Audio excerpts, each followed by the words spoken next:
Howdy folks, welcome back to WAC. Conflict of Nations World War III has gone through some interesting changes recently, and a couple new units have been added. I'll be covering these topics today, and I'll have some footage of the Helicarrier and drone operator in the background. First off is a great change to troop movement speed. All troop movement will now be reduced to 50% when in enemy territory.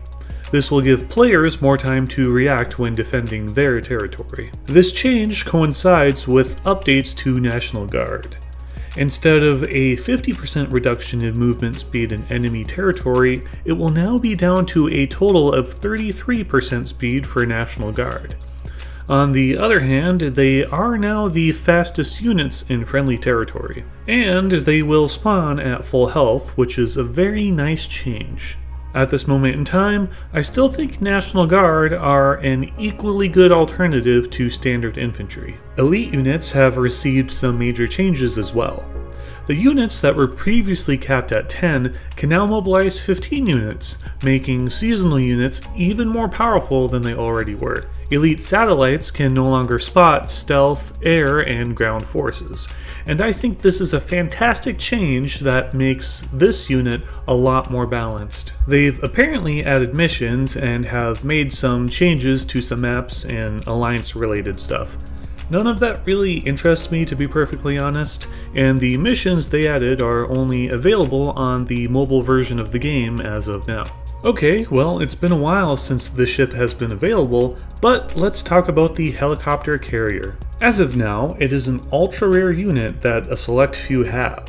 When available, you need to use your 1 token to enter the special map to unlock the ship. You'll need to get 2,000 victory points in a game mode that requires 2,500 to win, and it's a battle royale.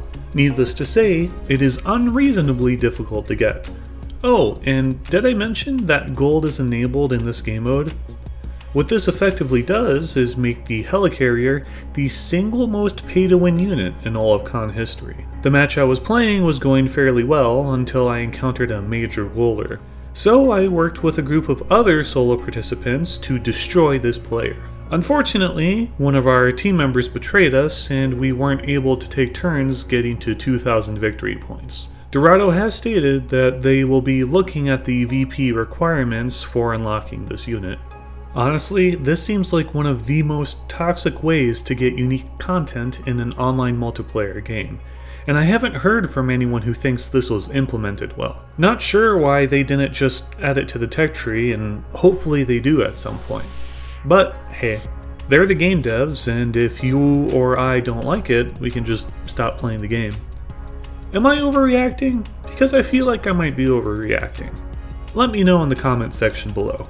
With that cheerful topic out of the way, let's talk about the stats of this new ultra-rare unit. Well, it really isn't that impressive. It does have fantastic radar capabilities, though the range isn't as far out as on the larger carrier. Compared to the Elite frigate, the only things the Helicarrier has going for it is that it can detect fixed-wing aircraft with a low radar signature at a range of 150, slightly higher health, and more carrying capacity. If you just want to have a few gunships for invading land targets or a couple ASW helis to scout ahead, you would probably be better off with the Elite frigate. But the helicopter carrier is actually pretty good in its own right, and it is not a bad option if you stack it with strong ships. As a side note, you currently cannot have more than 1 carrier in a single stack of ships, but they should be fixing this issue soon. Well, since the Elite Satellite season has ended, it is now time for Season 15, a time when you can use the Drone Operator and Elite Attack Aircraft. With the Drone Operator, you can launch 3 types of drones, each with a short lifespan and a separate cooldown to launch again. The Recon Drone is free and gives useful information on nearby enemies. The Explosive Drone costs cash and is basically the FPV drones we've been seeing in recent wars.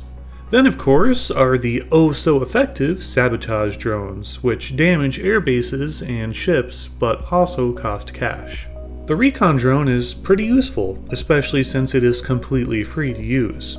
At the first and second level, you will have more recharge time than fly time with these drones, so you won't be constantly scouting until the third level of the drone operator. The drones can always scout, but it's not until the max level when they can reveal ground stealth. The explosive drones are nice little tools to harass your enemy with, and at the max level they can actually be quite devastating. The only ground unit that can defend against drones are mobile anti-air. So, against just about everything, the drones will inflict max damage. That is, once they hit level 3 and they can ignore entrenchment. If you did happen to have all 15 drone operator teams within range of your enemy, you could in theory launch a swarm of 30 drones all at the same target. If they have no mobile anti-air, that would result in a total of 180 damage at a cost of $15,000. While that is expensive, that is still a crazy amount of damage. Though jets can shoot these down, so there are a couple of ways of dealing with this new threat. Sabotage drones are another effective weapon that we've seen in modern warfare. They take out buildings and airfields with surprising effect, and in con, they can even attack ships. The drone operators as a unit themselves are mostly uninteresting, though I will say they have some very unique movement speeds in tough terrains, and can likely outpace most units in most scenarios. While they aren't very survivable, being a realigned unit will help them to survive when in a big stack. Oh, and the last thing I wanted to mention is something I am seriously excited to test. Apparently, you can air assault units from the sea if they are near aircraft carriers. You can't ferry to carriers themselves as of now, but I'm sure this will be implemented at some point. If this does work, then airborne might be an incredibly viable option. Yeah, honestly, it's been nice getting some more content a little faster now that Dorado completed their back-end code cleanup project and UI changes. We did get the Mercenary a little while back in the normal tech tree, but I hope we get some more at some point. Even games like World of Tanks, which is notoriously pay to win, regularly adds non-premium content to their games for all players to enjoy.